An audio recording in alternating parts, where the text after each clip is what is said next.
মনের মতো যেকোনো মানুষের সঙ্গে, যেকোনো নারীর সঙ্গে আপনি একাধিক প্রেম, একাধিক সম্পর্ক করতে পারবেন। যেকোনো ব্যক্তির সঙ্গে আপনি প্রেম করতে পারবেন।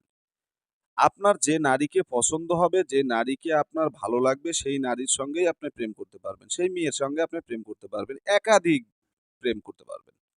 হ্যাঁ, একাধিক নারীর সঙ্গে সম্পর্ক করার জন্য আজকে যে নকশাটা নিয়ে আমি কথা বলছি, এটা অত্যন্ত কার্যকারী।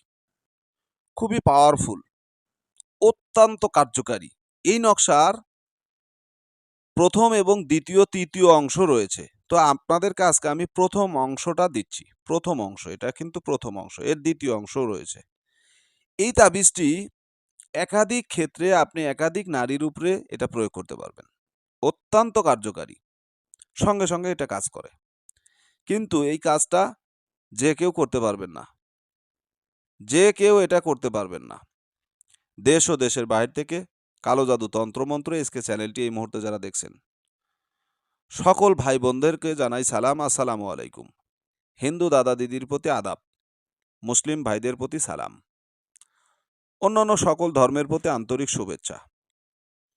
প্রবাসী যারা আছেন তাদের জন্য অত্যন্ত কার্যকারী একটা কথা। এই যে নকশাটা আপনাদেরকে দেখাচ্ছি, এই নকশাটা যারা প্রবাসে আছেন তাদের জন্য অত্যন্ত কার্যকারী। বাড়িতে স্ত্রী রেখে গেছেন, স্ত্রী আপনার কথা শোনে না, আপনার খায় পরে কিন্তু টাঙ্কি মারে আরেকজনের সাথে। অ্যাভেলেবেল এরকম ঘটনা ঘটে।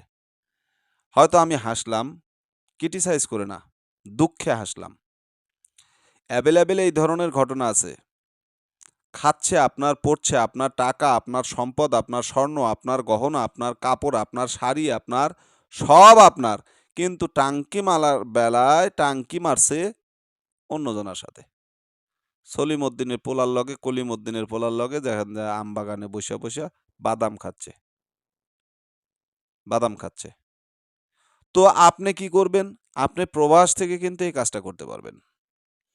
এই কাজটা করার পরে তার সাথে যদি ভিডিও কলে কথা বলেন, সে এতটাই পাগল হবে আপনার জন্য, সেটা বলে বোঝানো সম্ভব না। বলে বোঝানো সম্ভব না। অত্যন্ত গুরুত্বপূর্ণ এই আমলটা। কিভাবে করবেন আসেন নিয়মটা বলি। এই যে নকশাটা দেখেন। এটা হচ্ছে নকশা। এই নকশাটার যে নিয়মটা আপনাদেরকে বলি। আপনি যদি আপনি যদি একাধিক নারীর সাথে প্রেম করিতে চান, তাহলে প্রথমত আপনাকে একটি সাদা মাদা হরিণের চামড়া আনিতে হইবে। তারপর চামড়াটি ভালো করিয়া রৌদ্রে শুকাইতে হইবে। তারপর চামড়াটি গোলাপ জল দ্বারা ভালো কইরা ধুইয়া নিতে হইবে। তারপর চামড়াটি আবার ভালো করিয়া রৌদ্রে শুকাইতে হইবে। তারপর আপনাকে নিচের তাসবিটি, এই যে তাসবি, এই তাসবিটি অর্থাৎ এই নকশাটা, এই তাসবিটি চামড়ার উপরে হাব্র জাফরান মাস্ক দ্বারা অঙ্কন করতে হইবে। তারপর তাসবিটি নিজের সাথে রাখিতে হইবে। তারপরে সেই তাসবিটি নিজের শরীরে ধারণ করিতে হইবে।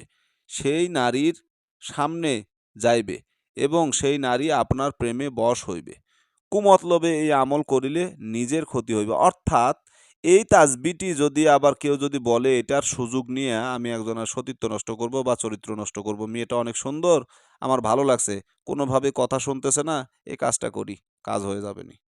এগুলো যদি করেন তাহলে কিন্তু নিজেই বিপদে পড়বেন। এগুলো যদি করেন তাহলে কিন্তু নিজেই বিপদে পড়বেন। মেশিন টেশিন কিন্তু সব নষ্ট হয়ে যাবে, নর্দমা চলে যাবে। তখন কিন্তু আমার দোষ দিয়ে লাভ হবে না। কারণ এই সমস্ত কাজ যতটা ভালো ততটাই খারাপ। এগুলোর ব্যাড অ্যাকশন আছে, সাইড এফেক্ট আছে। তো এই সমস্ত কাজ খারাপ উদ্দেশ্যকে করবেন না। প্রকৃতপক্ষে যদি আপনার ভালোবাসার মানুষকে যদি এই সমস্ত কাজ করতে চান, অথবা স্বামী স্ত্রীর উপরে এগুলো করতে চান, করতে পারেন। অন্যায়ভাবে এগুলো করা একেবারেই নিষেধ। ভালো থাকুন, সুস্থ থাকুন। আল্লাহ হাফেজ।